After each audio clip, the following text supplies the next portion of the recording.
Marilia García y Jackson Vargas.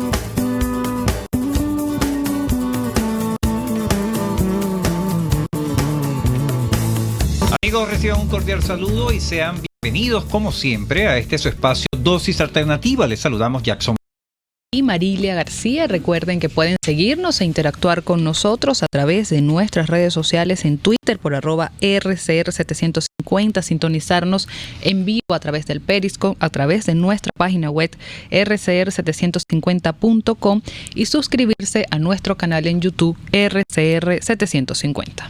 Hoy vamos a continuar, amigos, con nuestros temas de salud. Vamos a conocer sobre una enfermedad de los huesos que todos registramos bajo el nombre de osteoporosis. Para ello tenemos en la línea telefónica a Muriel Delgado, médico endocrino. Bienvenida, doctora. Hola, buenos días, Marilia y Jackson, ¿cómo están? Muy bien, doctora. Así es, muy bien. Nosotros aquí esperando a ver qué podemos conocer de nuevo sobre esta enfermedad osteoporosis. En este sentido le pregunto, vamos a continuar, amigos, con nuestros temas de salud. Vamos a conocer sobre una enfermedad de los huesos que todos registramos bajo el nombre de osteoporosis. Para ello tenemos en la línea telefónica a Muriel Delgado, médico endocrino y especialista en enfermedades metabólicas. Bienvenida, doctora. Hola, buenos días, Marilia y Jackson, ¿cómo están? Sí, es muy bien. Nosotros aquí esperando a ver qué podemos conocer de nuevo sobre esta enfermedad osteoporosis. En este sentido le pregunto, ¿qué es la osteoporosis? ¿Por qué se le llama la epidemia silenciosa?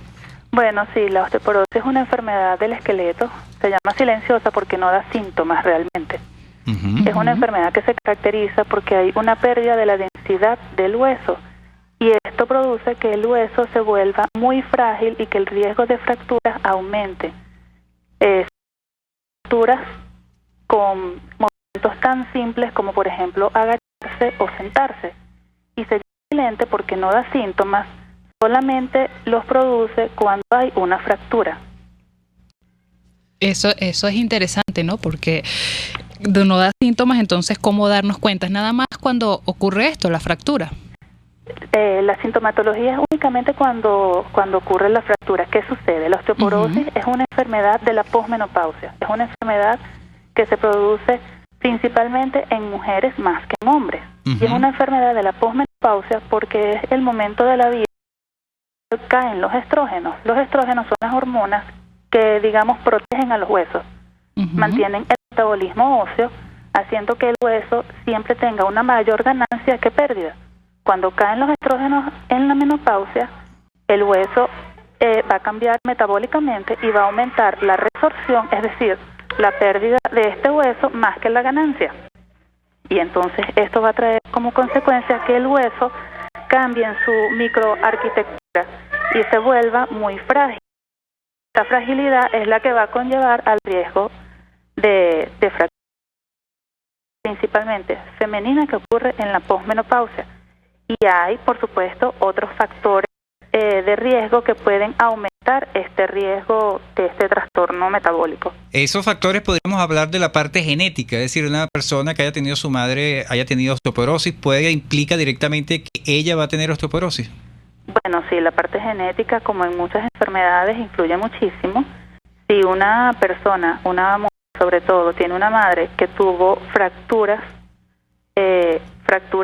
no traumáticas, por ejemplo, fracturas por accidentes o unas caídas graves, hay que pensar en osteoporosis y, por supuesto, lo puede heredar. Pero es muy importante que, independientemente del factor genético, existen otras cosas que hacen que una persona se forme con un hueso de buena calidad durante su niñez, la adolescencia y hasta los 25 años de edad, que es cuando se marca el pico de masa ósea. A los 25 años, cuando nosotros marcamos el pico de masa ósea, es cuando metabólicamente el hueso dice, soy un hueso de buena calidad, y eso es pronóstico para el futuro desarrollar una osteoporosis más lentamente o más rápidamente. Claro. Aparte de esto, es importante en todo este desarrollo la parte nutricional, el aporte de calcio, de vitamina D. Bueno, nosotros vivimos en un país tropical donde tenemos una buena exposición solar, pero aparte de esto necesitamos nutricionalmente un buen aporte de calcio para que el metabolismo funcione completamente en todo el sistema, porque es un sistema integrado, no es solamente hueso, es hueso, intestino, glándulas paratiroides y riñón. Entonces también tenemos que tomar en cuenta otras enfermedades que impliquen a estos órganos.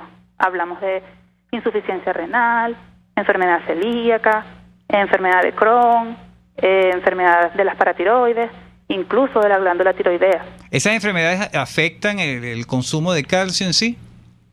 El consumo de calcio puede llevar a ciertas enfermedades, y algunas enfermedades te pueden llevar a un déficit de calcio, dependiendo doctora, de la entidad. Vamos a quedarnos allí. ¿Qué tipo de alimentos son necesarios que contengan calcio para que nuestros amigos oyentes ya tomen preferencia, en especial las mujeres?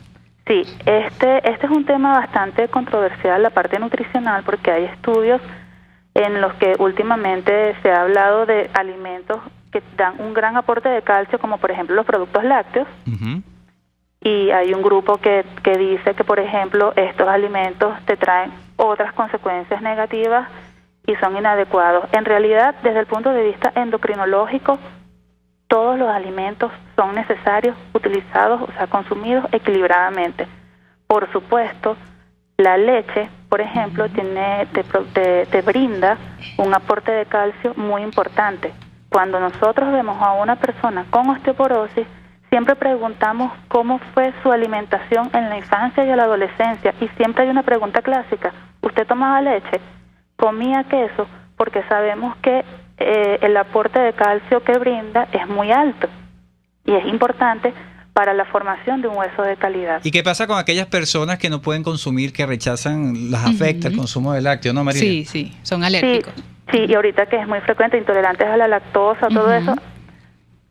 Con respecto a la intolerancia a la lactosa, debemos recordar que tú puedes ser intolerante a la lactosa y sin embargo tener un aporte de calcio con productos lácteos que son deslactosados, por ejemplo.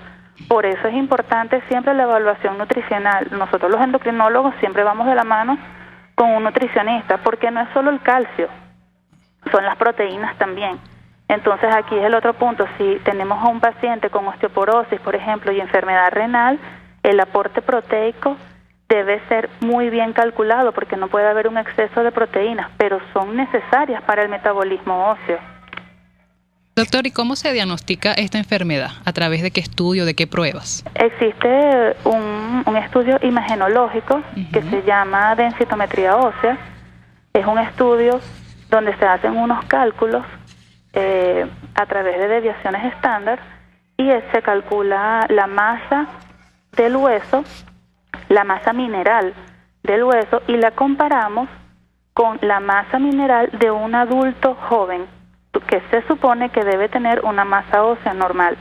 Este estudio nos da las desviaciones estándar, es decir, la diferencia que existe entre un hueso metabólicamente sano, como el de una persona joven, y cuánta masa ha perdido hasta el momento actual en que se le hace la prueba.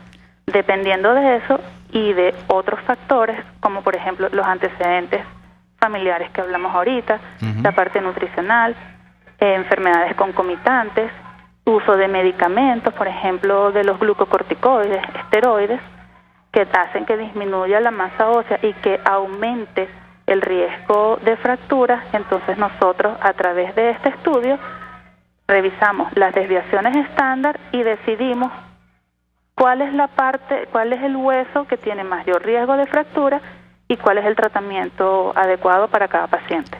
Y este estudio, disculpa Jackson que interrumpa, ¿este estudio se lo puede hacer una persona que no padezca esta enfermedad, pero que se lo puede hacer para descartarla? Mira, Marilia, en realidad no está indicado.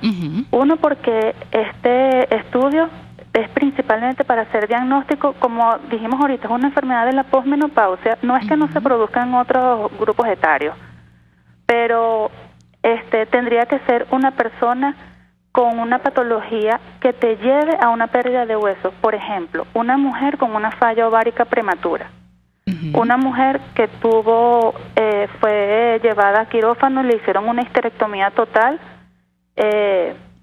con resección ovárica, que ya no estás produciendo entonces las hormonas. Una persona que tiene una enfermedad autoinmune, por ejemplo, la artritis reumatoidea, y que tu tratamiento se va a basar en fármacos de origen esteroideo. Estas son personas que, aunque no estén en la edad de la menopausia, tienen indicación de realizarse el estudio porque hay que evaluar la densidad del hueso. Del resto se hace en las mujeres a partir de los 50 años, dependiendo de los factores de riesgo que tienen. Y después de los 65 años está indicado hacerlo en absolutamente todas las mujeres. En los hombres se hace dependiendo si el hombre tiene antecedentes patológicos importantes que también te conlleven a una pérdida de masa ósea, o tal vez un hombre que, por ejemplo, se queje de dolor lumbar, dolor de espalda o de cierta deformidad y no entiende por qué, porque no se ha caído, no ha sufrido un accidente, no ha habido ningún tipo de traumatismo. Entonces se decide hacer la densitometría ósea porque, como dijimos, la osteoporosis es una enfermedad silente y te produce síntomas únicamente si hay fracturas. Y como son fracturas que se producen con movimientos muy simples, entonces ese dolor pudiera ser la expresión corporal de una fractura. Entonces tiene la indicación de hacer el estudio, más no en todas las mujeres menopáusicas. Bien importante ese dato, amigos. Estamos conversando con Muriel Delgado, médico endocrino y especialista en enfermedades metabólicas, sobre la osteoporosis. Doctora, le pregunto, ¿cuáles son las fracturas más comunes en la osteoporosis? Las fracturas más comunes, ¿cuáles zonas del cuerpo son las que se fracturan más en este caso? Bueno, al principio de la menopausia, hablo principalmente de la menopausia porque es donde más se ve la entidad. Las fracturas a partir de los 50 años, la más frecuente es la fractura de muñeca. Después de los 55 años, la fractura que más se ve es la fractura de columna, y después de los 60 o 65 años, la del cuello del fémur. Y de hecho, esos son los 3 sitios más específicos donde nosotros medimos la densidad del hueso, porque son los huesos que tienen la parte metabólicamente más activa. Claro, y esas personas que sufren estas fracturas, ¿se pueden recuperar rápidamente? Bueno, eso va a depender, 1, de la edad, 2, de si ha tenido tratamiento previo o no. Por lo general, Jackson, estas fracturas limitan muchísimo, porque el hueso es muy frágil. El hueso es, imagínate, como una galleta de soda. Claro. Son fracturas difíciles de reparar. ¿Por qué? Porque cuando intentas repararlas se sigue rompiendo el hueso, porque es un hueso que su microarquitectura está dañada completamente. Por lo general son personas que quedan muy limitadas.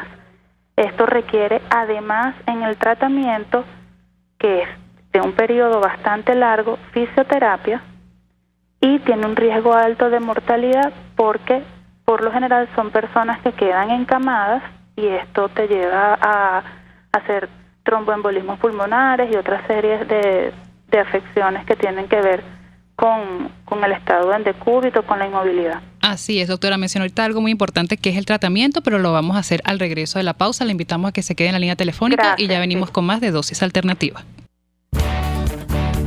Volvemos en breve con más Dosis Alternativa, porque en la gama de posibilidades, usted toma la decisión. Solo por RCR 750 AM y rcr.tv. Sintonícenos a través de Periscope, @RCR750, la radio que se ve. La sonrisa es nuestra mejor carta de presentación, y la doctora Yoconda Mazzocchin te ofrece los mejores y más accesibles servicios odontológicos para que adultos y niños luzcan una dentadura impecable. Te ofrecemos blanqueamientos, prótesis dental y un excelente diseño virtual de sonrisa. Estamos ubicados en Bellomonte, Torre Financiera, Caracas. Contáctanos por el 0212-751-5165 o el 0424-208-0402 y en Instagram por @OD-YocondaM. ¿Te gustaría darle un cuidado especial a tu mascota? Vexpress Servicios Veterinarios somos la respuesta. Te ofrecemos vacunaciones, desparasitaciones, baños medicados antiparasitarios y estéticos, ecosonografía, laboratorio, cirugía, y además contamos con trámites internacionales de viaje. Estamos ubicados en Caracas, en la avenida Páez del Paraíso. Contáctanos a través del 0212-914-3311 y 0414-316-4951. Y en las redes sociales por @Vexpress. Vexpress, todo en servicios veterinarios. Ellos sí que no saben nada. Y así nos va. El espacio donde se tocan los temas más candentes de interés político y nacional. Y así nos va. En este programa, la picardía y el humor inteligente son los protagonistas. Pura cabilla. Lara y Hernández descosen y revelan los secretos más oscuros del acontecer político. Y así nos va. De lunes a viernes a las 4 de la tarde. Por RCR 750 AM. Les estamos presentando Dosis Alternativa con Marilia García y Jackson Vargas, solo por RCR 750 AM y rcr.tv, la radio que se ve. Ya estamos de regreso, amigos, en Dosis Alternativa, hoy hablando de un tema de salud interesante como es la osteoporosis. Para ello nos acompaña vía telefónica Muriel Delgado, médico endocrino y especialista en enfermedades metabólicas. Doctor, en la parte anterior dejamos lo que es el tratamiento. Quisiera preguntarle cómo está esta enfermedad. ¿Tiene cura? La osteoporosis es una enfermedad que no tiene cura, pero es una enfermedad que se puede controlar. El tratamiento se basa en medicamentos que pueden inhibir la pérdida de hueso o en tratamientos que pueden estimular la formación de hueso. Estos tratamientos pueden ser vía oral, hay otros que son vía subcutánea, son inyecciones diarias, hay otros que son vía endovenosa, que se colocan una vez al año. Todo esto va dependiendo de cuánto ha sido la pérdida de masa ósea, de cuáles son las enfermedades asociadas, de cuál es la velocidad de pérdida, porque nosotros hacemos comparaciones en el tiempo y además es importante aclarar que son medicamentos muy largos. Estos no son tratamientos, muy largos. Estos no son tratamientos de 3 meses, de 6 meses, son tratamientos de mínimo 2 años, dependiendo del medicamento, para uno hacer evaluaciones y comparaciones entre las diferentes densitometrías. Claro. Doctora, una de las características o muchas de lo que recomiendan los expertos a las personas de tercera edad son los ejercicios. ¿Qué pasa con una persona bajo la condición de osteoporosis? Está muy limitada, ¿correcto? No, la osteoporosis no limita. Lo que limita es la fractura osteoporótica. Una persona con una densidad mineral ósea baja, que es lo que conocemos como osteopenia, o con osteoporosis, que no tiene fracturas, puede hacer sus actividades diarias perfectamente y se recomienda el ejercicio porque mover el esqueleto hace que la formación de hueso le gane a la pérdida de hueso. Las células que trabajan formando hueso es como si se despertaran. No tienen a las hormonas que los protegen, pero se despiertan y comienzan a trabajar más rápido. Entonces, la ganancia de hueso hace que ayude al tratamiento de formación de hueso a recuperar esa densidad mineral. Por eso es que les recomendamos a las personas hacer ejercicio. El ejercicio puede ser incluso solamente caminar, pero hacerlo diariamente. Ahora, cuando hay una fractura, esto sí va a limitar la función. Entonces ya son personas que probablemente no van a poder hacer ejercicio diariamente, van a necesitar de un terapeuta hasta que recuperen la funcionalidad completa y puedan seguir con alguna actividad física indicada, dependiendo de dónde hubo la fractura. Eso hacia allá iba la pregunta, ¿no? Porque si una persona tiene una fractura en el pie, en los pies, en las manos, está limitada, pero es importante rescatar lo que dice la doctora, que muy por el contrario, las personas ya de 65 años, las personas adultas, lo que llamamos la tercera edad, tienen que hacer ejercicio, no quedar en estado casi de reposo, no hacer nada, porque eso es contraproducente para su salud. En eso me quedo, en ese detalle. Exactamente. El ejercicio siempre lo recomendamos, de hecho, endocrinológicamente, para todas las entidades recomendamos el ejercicio. Doctor, ¿y cuáles son las diferencias entre la osteoporosis y la artritis? No, son dos entidades totalmente diferentes. La artritis tiene que ver más con la articulación, la osteoporosis tiene que ver con el metabolismo del hueso, con su microarquitectura, cómo está conformado el hueso. Claro, ¿y hay una diferencia entre la osteoporosis posmenopáusica y la senil? No, la senil tiene que ver con la edad. pero tiene que ver es con la menopausia. No importa la edad de presentación después de los 50 años, la osteoporosis se va a producir es porque hay una disminución de los estrógenos, que es lo que ocurre en la menopausia, por atrofia ovárica y disminución de las hormonas. No importa después de los 50 años cuál es la edad de presentación, lo que va a influir en que la osteoporosis sea más severa o más leve va a ser los antecedentes de esa paciente, uso de medicamentos y enfermedades asociadas, más la parte de los antecedentes familiares, por supuesto. Y eso es bien importante, retomar un poco lo del tratamiento. Marilia, amigos, ¿qué pasa con la persona si deja de tomar esos medicamentos? Exactamente, ¿qué le puede pasar? Bueno, como dije anteriormente, son tratamientos muy largos. Por supuesto, lo ideal es que se cumpla de forma regular, porque lo que estamos buscando es el mantenimiento del tratamiento para que el hueso se recupere. El metabolismo del hueso, después de los 35 años, de hecho, se comienza a enlentecer. Después de los 50 años es sumamente lento. Claro. Entonces, por eso es que el tratamiento es muy largo. Si existe interrupción del tratamiento, nosotros no vamos a llegar a la meta. Por eso es que recomendamos que el tratamiento no sea interrumpido. El tratamiento farmacológico, más por supuesto el control nutricional y de otros medicamentos y suplementos si es necesario, porque cuando hablamos de osteoporosis hablamos de un metabolismo que es bastante complicado e incluye calcio, fósforo, magnesio, porque incluye muchísimos órganos. Doctora, y cuando hablamos de suplementos de calcio, ¿el manejo, la ingesta de estos productos de manera excesiva no es contraproducente? De manera excesiva, sí. El aporte de calcio que recomienda la Asociación Americana de Endocrinología es de aproximadamente 1.200 miligramos diarios en la mujer posmenopáusica. Hay que tomar en cuenta que después de los 50 años, así como muchas funciones van enlenteciendo, el metabolismo intestinal también enlentece, así como la absorción de ciertos alimentos, vitaminas, proteínas, minerales, etcétera. Claro. Entonces, el intestino no absorbe de la misma manera el calcio de los alimentos a los 60 años comparado con los 20 años. Por eso es que damos aportes de calcio para mantener el equilibrio del metabolismo.